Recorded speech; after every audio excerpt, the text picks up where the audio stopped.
Peoria, what's good, man? Let me get my light on. You know what I'm saying? Let me get my light on. What's good, Peoria? Appreciate y'all tuning in. Peoria Journal Star, Peoria County, Peoria City, man.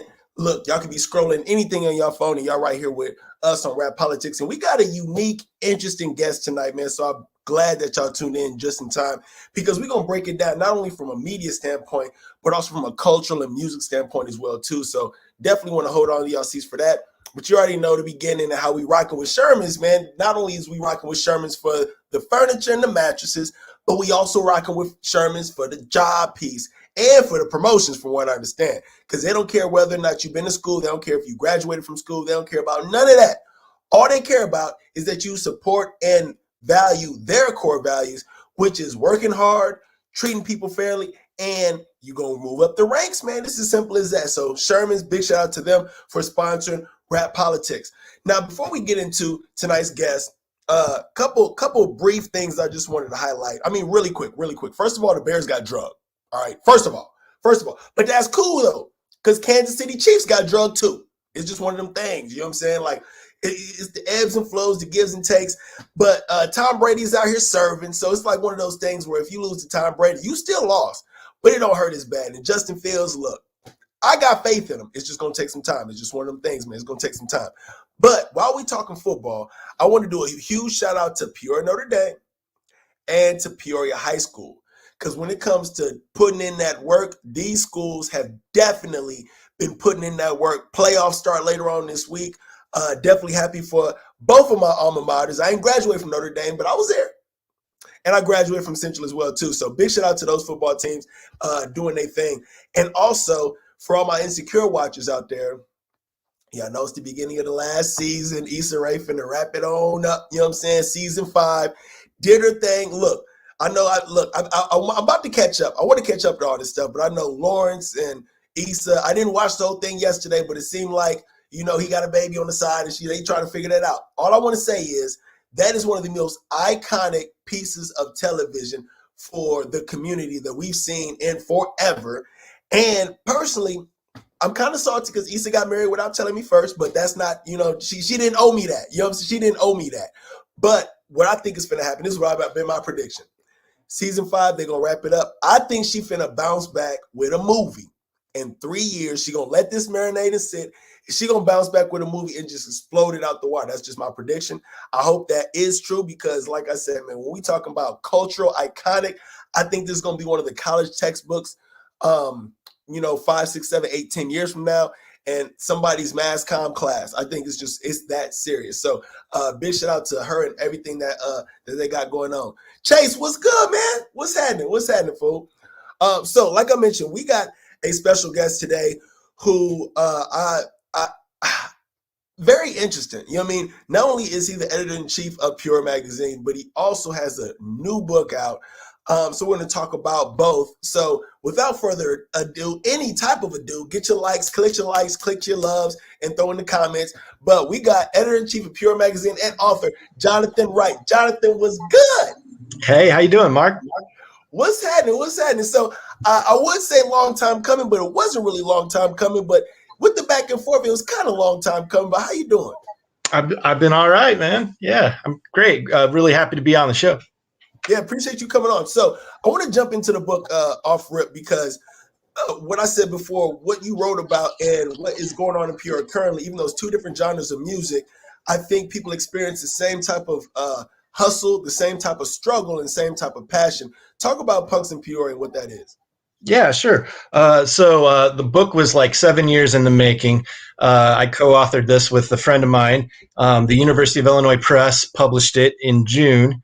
And we also had a record and a CD that came out along with it, and a big festival that took place at Casa de Arte in September. So all of these things were part of this big, massive project that has taken a long time out of my life and basically occupied my whole summer. But it's kind of put to bed now, and so the book kind of it's sort of a history of the DIY punk rock scene in Peoria. When I was a student at Bradley in the mid 90s, I was working at Co-op Records, and I started putting on shows, renting out VFW halls and whatnot. And, most of my friends were in bands, and I had a record label and did all of this. So this is kind of taking me back to 25 years ago when I was doing all that stuff as a student. And so do you play any instruments, or like how did you get started in this scene in general? What made you want to write about this type of music scene?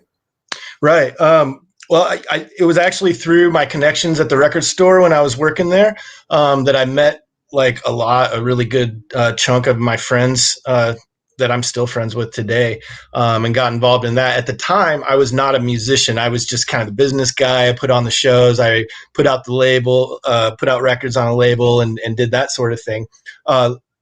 Fast forward about 15 years, I started playing in a band. And up until recently, I played in a local psychedelic band called Lark's Tongue.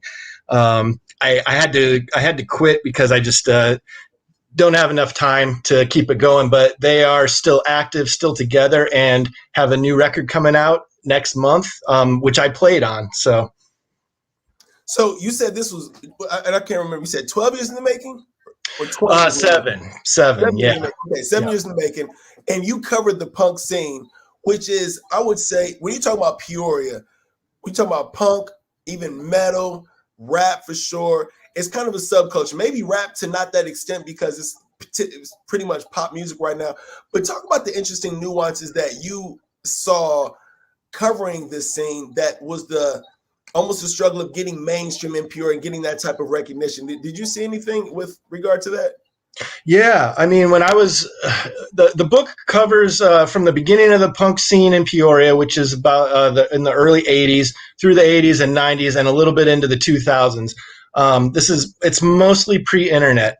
So when I was coming up, it's like you photocopied your flyers, you passed them out at the record store, you stuck them up on telephone poles. It was all under the radar. There were no ads in the paper. There's not a whole lot of documentation about a lot of this stuff. So, we're going back and digging in people's flyer collections, and we interviewed about 80 different people at length to talk through all of that. So, I would say some of the parallels there are, when you don't have a platform, you have to do everything for yourself. And that's kind of how the punk rock scene started, the underground scene there. And, that's how everybody's got to do it coming up, whether you're a hip hop artist or in a band or whatever. I think there's a lot of parallels. One of the things that I think could possibly be a parallel, but you can let us know and let me know, being around the local rap scene in the city of Peoria, which a lot of people deem culturally sanitized, you experienced the resistance from the city and business owners to rent out venues, to have those shows, to get a bunch of people together, in one area. It's too many people at a local bar where now you got police showing up. Nothing even happened yet or at all, but it's just resistance of that music scene from that genre, the group of people that are associated with the genre. Did you see anything like that or experience anything like that or heard of anything like that? Yeah. Oh yeah, absolutely. Like I said, when I was putting on shows, I was like 19, 20 years old. So I couldn't even drink yet. For a war veteran, to rent out their hall to a young, punk kid, you gotta talk them into it. You got to, I was pretty clean cut. I wasn't, I wasn't like, crazy out there or anything, but you gotta kind of talk your way into that. Even doing the festival this past September, we had to talk with the city. Of course, you got COVID, so we were very, very thoughtful about how we went forward with that. The festival was outside, so we wanted to make sure everyone felt safe. But there were incidents at some of these shows back in the day, and there were incidents where police were called, where the shows were shut down. Sometimes that was the fault of the kids who showed up, but we also had a contingent in the mid 90s when I was doing shows. We called them Nazi punks, right? But whether or not they were actual Nazis, I don't know, but they were, racists and, some followers of Matt Hale and different things like that. So there was a period of a year or two where I was getting into fights almost every show that I put on, just in self-defense, just in kind of policing ourselves and trying to keep the riffraff out. And so I had to had a number of interesting incidents related to that over the years.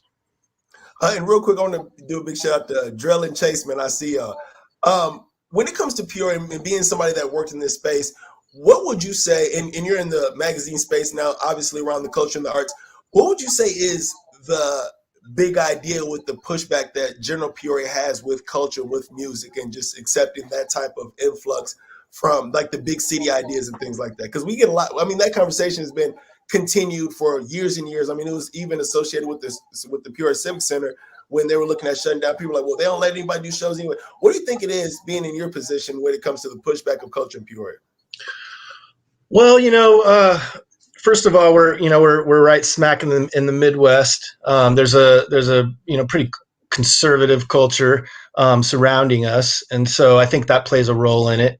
I think it was kind of there's kind of this notion that Peoria was always like several years behind the times, behind the coast, your LAs and New Yorks, and that's still the case. It takes a while sometimes for some of those trends to like kind of make their way to middle America. Outside of that, I mean, it's a mid-sized city. There's a long history of just kind of, meat and potatoes, cultural conservatism. I think that's, I think we've been making a lot of headway over the last 5-10 years, especially in the last few years. But there's a long way to go as well. So, I think it just takes people pushing and doing things and not giving up and proving themselves and making things happen.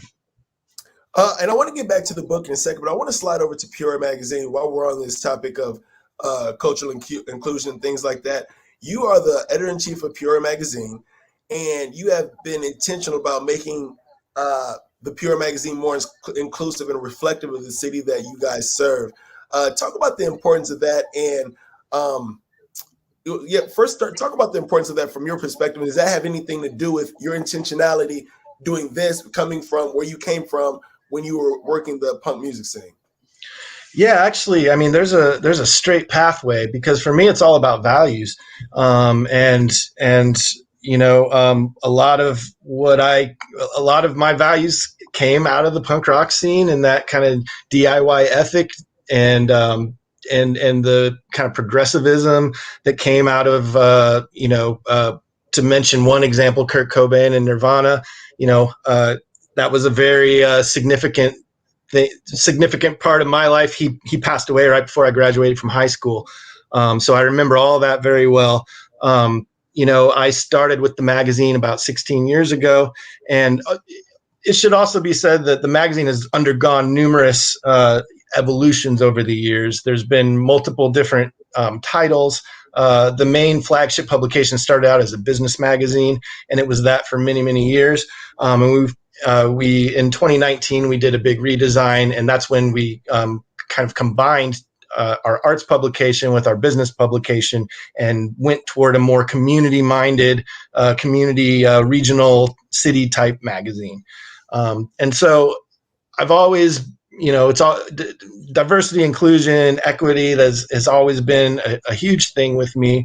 But even more so these past few years, obviously, it's been a huge issue over the last couple of years with, the tragedy of George Floyd and Black Lives Matter movement. And I think that, it's not just me, but I have noticed everyone around me stepping up, trying to be more thoughtful, more intentional, as you said, about being more inclusive and taking those steps to reach out and try to bridge, some of the gaps, because, our community has some major gaps that need to be bridged. And it's, people like you that are doing this show, and someone like me at the magazine. We've got a platform. We want to want to use that platform to make our community better. We want to show the people in our community, and that means everybody. And so, it's an ongoing thing. I'm learning all the time. I'm keeping my eyes out, and we're just all trying to do better. I didn't even plan on going here, but that's the fun in these conversations because I haven't written anything like this down. But you touched on something that I kind of want you to elaborate on. You mentioned being intentional about highlighting these instances in the community and just being more mindful, and you notice people around you being more mindful too. You're editor-in-chief of Peoria Magazine. You are a straight white male. You don't have to worry about any of this stuff. What makes you and people around you think, well, what's the difference between, people that these issues that don't affect you but still wanting to jump in and use the platform to do so versus, people that in this situation, like, I mean, I know this is going on. It's unfortunate. Hopefully they figure it out. You know what I mean? So, I mean, Right. what is that compulsion for you? Well, I don't want to speak for anyone else, but for myself, it really does come down to values. It comes down to just doing the right thing. And I've always tried to do that. But I think, we're all growing. And over the past few years, I've grown as a person, and I've seen areas that I can do better in, and that I can shine a light on some of the people in our community that need a platform, and that need their voices heard. So for me, it's all about values, and it's gotten all tied up into politics and all kinds of stuff. But this was a no-brainer. I mean, I was attempting to do these things long before before the murder of George Floyd. But certainly, the attention and everything that came out of that just had me redouble my efforts, and it's just something that that it's just very important to me personally. And I've noticed both with our contributors and the businesses and organizations that we work with, I've noticed them stepping up on that. We just put our November issue, sent it to the printer today. It's our annual 40 Leaders Under 40 issue, and I swear almost every person in that class of leaders is on some sort of diversity, equity, and inclusion committee, at their business or whatnot. It's important. It's important to to our future. It's important to the up and coming generations. So I think generational issues might play a role in that as well. But yeah. And just to circle back on the same principle, and I think this will interest me initially when we talked about punks in Peoria, how much that influences your values and the lens that you see life through, because punk rock and just punk music in general, it's not a lot of blacks in there for the most part. But the thing is, it's not a lot of, it's still viewed from, the corporations and the powers that be. It's still more of a subgroup. It's a marginal group that they're punk kids, or and they might get slapped with the stereotypes of tattoos, wearing their clothes a certain way, might be more prone to causing trouble in places that we don't want any disturbances at all whatsoever from any group. Would you say a lot of your values and a lot of your not considerations, but a lot of your values and just the way you see life still comes back to the punk roots that you have and covering that scene? Yeah, absolutely. And I mean, I would say there are some major contributors to the punk rock scene that are black, from your Bad Brains, one of the greatest punk rock bands of all time. There's a band called Death out of Detroit that was a huge band in terms of influence in the 70s. And so, but admittedly, it was a very white space, no doubt about it. And we acknowledge that in the book. We kind of we took a look at things that happened 20, 30 years ago, and we're looking at it through the lens of today, which, very, very different.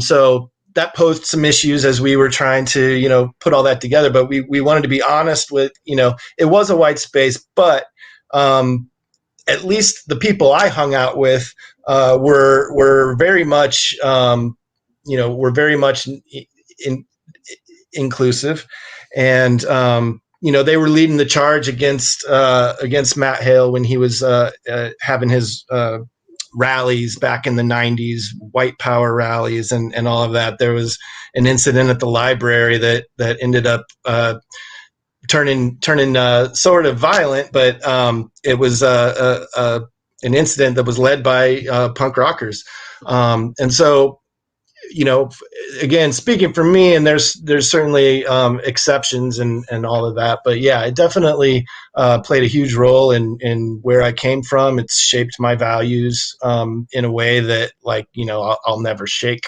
from. It's very firmly cemented inside of me. So. What would you say about the music scene today in Peoria, and just the art scene in Peoria in general? Yeah, I mean, as far as the music scene goes, I pulled away a little bit from that. I'm not actively in a band anymore, but there's all kinds of bands out there doing great things, and there's amazing. There's a huge, awesome jazz scene in Peoria. Lots going on there. There's some great venues from SIDS to the Betty Jane Center in the Heights. Contemporary Art Center is always doing stuff. The art scene it has come a long way over the last 10 years. That's something that's really near to my heart. I was on the Arts Partners Board for 6 years. My wife works, she's the executive director of Big Picture Initiative, that's doing a lot of the public art around town. And we're both just very passionate about the arts and trying to, infuse that into our neighborhoods and also, that's another opportunity for diversity and inclusion, as well as the arts community, and they're being real intentional about trying to make that happen there. So, I'm seeing progress being made in a lot of different areas. It's slow coming, but when to make real change that's going to last. That's going to take some time, but the art scene in Peoria has come such a long way. 10 years ago there were like maybe 2 murals in the entire city. Yeah. And now there's like 4 dozen, I think, maybe even more than that. And so, I've been real happy to have been a part of a lot of those initiatives. I mentioned earlier I was on the Richard Pryor Sculpture Committee back before the statue actually went up, and at the time or prior to that, that was kind of considered controversial. The city had never recognized him, so just another example of how far that we've come. Not to say that we don't have a long ways to go, but we're doing the best we can. You mentioned being on the Richard Pryor Statue Committee, and I talk about this when I talk to people about art, when I talk to people about the city, and just figuring out how we can get some energy back into Peoria. And it's funny that you say throwing up that statue was controversial, and I can get it from a standpoint of some of his humor and things like that. But Springfield clings on to Abe Lincoln like I've never seen somebody cling on to somebody before. I mean, and this is hundreds of years old at this point. Like, and they clutch for dear life to, like, if we ain't got nothing else going, we got the statue, we got a good sandwich shop, because it is good, and they got Abe Lincoln, right? And it's so infectious that we've even done the same thing in Peoria, where you can't drive past a courthouse without seeing one of the biggest and dopest pictures of Abe Lincoln ever. I mean, and he wasn't even from here, but we just want some. Ronald Reagan didn't grow up and live in Eureka. He just went to college in Eureka, and they've clinged on to that man for dear life. And anything that you see about Eureka College or the city of itself, it's Ronald Reagan. Why is there such a pushback, such a trepidation, so much apprehension to highlight somebody that was deemed the GOAT of comedy, one of the GOATs of cinema. And you talk to anybody from the average person walking Peoria streets all the way up to Jay-Z, Diddy, and Kevin Hart, and Dave Chappelle, all of these greats, and they'll all say, "Oh, Richard Pryor, oh, he was that dude." But Peoria, we just don't want to say it. Yeah, man. I mean, that was something that baffled me for years. I think some of that's generational. I think it goes back, many, many decades. And Richard wasn't perfect, as we know. He had flaws, like all of us do. He was just, his flaws were magnified for everyone to see. I'm extraordinarily happy that we've gotten past that, at least to some extent. The statue's up now. Should we be hanging our hat on Richard Pryor? Absolutely. We should be doing way more. I know there's been talk of film festivals and comedy festivals, and we should be doing all of those things. At least we got the statue up. I do think that some of this is generational. I think that the opposition to Richard and honoring him has, gone by the wayside for the most part. So I'm hopeful that, a lot of this is in the past and that we can move forward and do a lot more. Because, I mean, he deserves a lot more than just the one statue. And being somebody from Peoria, obviously you care about Peoria. You care about the culture of Peoria. You're head of a magazine here in Peoria. So the arts and people just engaging and going to events and, just a poppin' city. You benefit, and Peoria Magazine benefits from a poppin' Peoria, right? And so, I'm sorry, go ahead. Oh no, just absolutely, yeah. The whole city benefits, to do anything with Richard Pryor. You got people coming in from all over the country. People coming in from the world taking pictures at that statue. I think we could do more with that. That's all I wanted to know.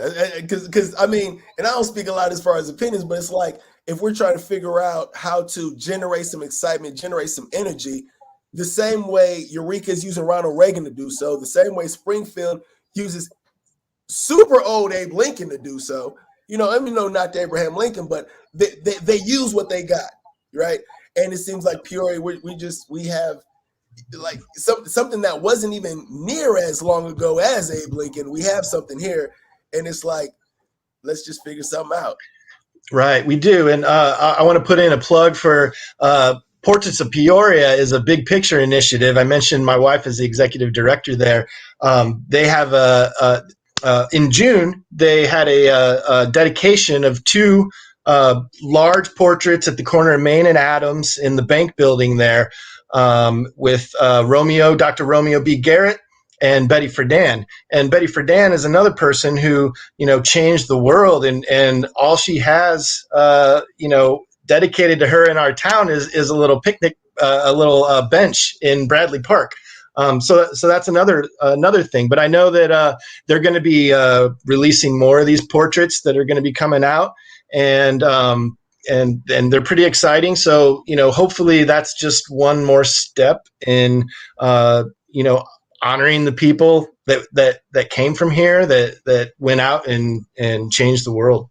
And Richard is right at the top of that list. Right at the top. And we talk about that. We talk about, Anne-Marie Turnbow, who's also from Peoria, who, absolutely did her thing. And then not even to get to, the Tim and Bobs, who produced, dozens and dozens of hits for Boys to Men, and went right to school at Richwoods. It seems like we're missing a lot. And as somebody that covers from not only the book for Punks and Peoria, but Peoria Magazine, it's like, as well as anybody else, there's a lot of history missing that we just aren't, for whatever reason, focused on. But I think, and you can let me know what you think, some of it is just the resistance of acceptance to culture that doesn't really fall in line with, just what's corporately cool, what's, again, a culturally sanitized city, whatever, however you want to look at it. Right. Yeah. I mean, Peoria for a long time, anything outside of the mainstream, anything that was slightly edgy in any way, was just kind of, ignored. I would also add to that, you can't deny the mountain of racism that has also contributed to this situation. I mean, again, you know, I hope that we're getting better. I think that we are, but you know, at least, you know, the initial opposition to Richard Pryor, most of that was rooted in just flat out racism. I'm glad you said it. I'm glad you said it. Yeah. And real quick too, and before we get to lightning round and some audience questions as well. Again, we talk about Peoria Magazine. It's a physical magazine. I picked up 2 copies from your office not too long ago. Physical magazines in a digital era. How are you navigating this space? It's very, very challenging, no doubt about it. You know, we are online. We've got a couple of ways you can go to our website and check out the articles in like a native format on the website, and then there's also like a digital magazine. So one of those, like, you know, page turning things that you flip through on your web browser. So we are online, but you know, we've always been a physical first company. And I mean, that was just how we started. We started in 1989. So we're going on 30 years. And to make the pivot to strictly digital, there hasn't been enough in a small mid-sized market like this. There just hasn't been enough interest there, or, you know, to convert those print ads over to digital. We've relied a lot on, you know, relationships that we've built up over the years, you know, since the 90s.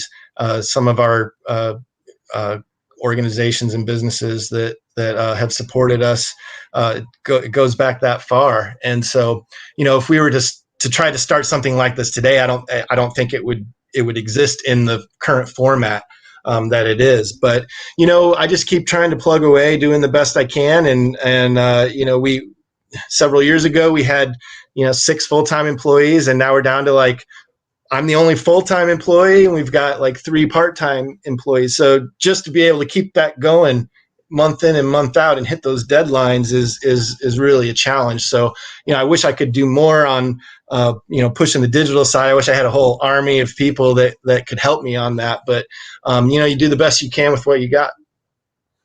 Is there, and look, I love journalism. I love the physical newspaper. I was writing for newspapers way back when I was working as a student at SIU. We had our newspaper. So I've always been a champion of the physical paper. Is there anything that can be done? I mean, obviously evolution and progress is just, you know, it's perpetual. It's going to keep on going. But I mean, is there anything that can be done to salvage or just save in general the physical of, you know, newspapers? Because you go to the newspaper stand and it's like all of them there from this morning. You know what I'm saying? Right. The difficult part about this is, and I forgot what I was speaking with a long time ago, a media mogul of some sort, but the different thing is now you're not just competing with, you know, other newspapers anymore. You're not competing with other magazines. You're competing for the attention, wherever that attention may veer off to, whether it be a YouTube, like, you know, whether it be a Instagram, a Facebook. You're fighting for online shopping. You're just fighting for attention. There's so many options, beautiful, fun options for distractions that no matter what you're getting into, is difficult. Yeah. When when the magazine started, you know, we had 3 TV stations, some radio stations, and yeah, I mean, cable was practically in its infancy. So, you know, not to mention the internet and everything that's come out of social media and all of that. You know, I think that even the digital natives, even the younger people, love to feel something physical, that tactile feel, holding something in your hands. You know, I'm a big vinyl record collector, and that's coming back, well, it's been coming back for forever. But you know, it recently surpassed CD sales, and you know, you got younger people that are wanting to hold something in their hand. They want to put something on their turntable and play it. Something that you know, is not just endless scrolling. You know, with a physical magazine, we can curate a distinct amount of content, and when you get to the last page, that's it. So, it's a little different than constant links, and there's a place for both of those, of course. But, you just hope that there's enough room in that, attention ecosystem, as you were talking about, that there's enough room for everybody. Indeed. So look, this is what we're going to do. We're going to head to the lightning round. Are you familiar with the lightning round? I've seen it on other shows. I haven't seen it on, I don't know. Tell me. What's up? What we're going to do is rapid fire questions, and you're going to fire back with rapid fire answers. First thing that comes to mind. All right. You're going to give you a minute 50. Hold on. Okay, cool. And we're going to go. Then when we come back, we got, I think, 1 or 2 audience questions. Are you ready? All right, let's do it. We got to plug our folks here. Look, American Water. Lightning round is brought to you by American Water. People talk about they real water drinkers. You ain't a real water drinker if you don't know nothing about Illinois American Water. And they got the best water. Dig that. So look, I got a minute 50 on the clock. Are you ready? Let's do it. Boom. Favorite thing about Peoria? Favorite thing about Peoria? The people. Favorite food in Peoria? Peoria. Let's see. I've recently kind of gone vegetarian. I love the Impossible Burger at the Public House. Okay. Least favorite food in Peoria? Least favorite food. Man. Jeez. I'm going to have to pass on that one. I knew it. Okay. If you weren't working for Peoria Magazine, what would you be doing? I am working for Peoria Magazine. No, if I weren't, what would I be doing? That's a good question. I don't know. I've got so many interests. It's hard for me to stay focused on one thing. A lot of times I let the opportunity that is in front of me kind of dictate where I end up going. So you spent about 12 seconds on that one. Okay, look. Bullpen or Corey's? What was that? Bullpen or Corey's? Corey's. Favorite movie?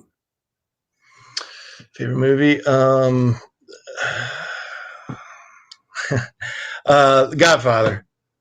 Do grits take salt or sugar? Sugar.